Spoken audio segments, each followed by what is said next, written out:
And we're back to learning Gimp in a year, day 39. Let's go back to select by color and I'll show you the other options that I haven't yet mentioned. We'll create an empty layer, let me call it object, or maybe object 1. I use the ellipse select, we don't need to feather the edges, and I use the bucket fill, left click on it, black is my foreground color, then I press Shift Ctrl A to deselect. I've shown you all of that in previous videos, so if that was too fast, check out my Gimp playlist. We create a second empty layer, object 2, rectangle select, bucket fill, Shift Ctrl A to deselect.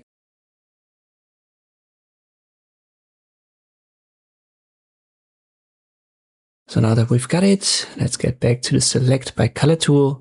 And by default, you can left click here on object 2, which is the rectangle, and this will be the only one that's selected. But that's only because sample merge is unchecked. Same goes the other way. So if I am on object 1 layer, object 2 will not be selected.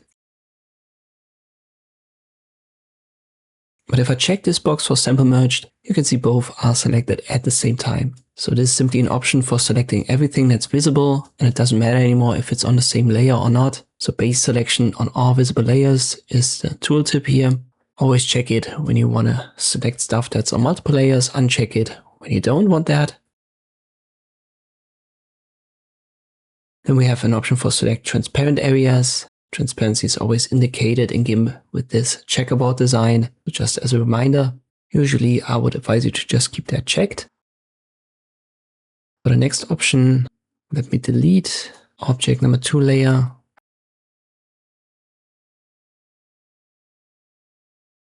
And you know what, I keep object number 1. I use select by color. It's the feather edges option. We'll keep it unchecked here. And if I create a new layer now, once again, it's transparent.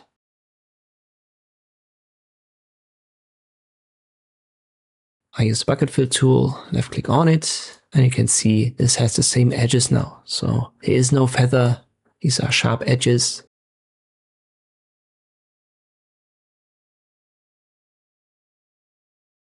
We'll do it again. So object number 1 layer, I use select by color, but this time I use feather edges. Radius of 40, create an empty layer, use the bucket fill tool, left click on it, and you can directly see how this has feathered out the edges. So there's a little bit of a gradient now visible. And position that here. So this is simply the difference. I've already shown you the feather option with the rectangle and the ellipse select, and it works the same way here for select by color.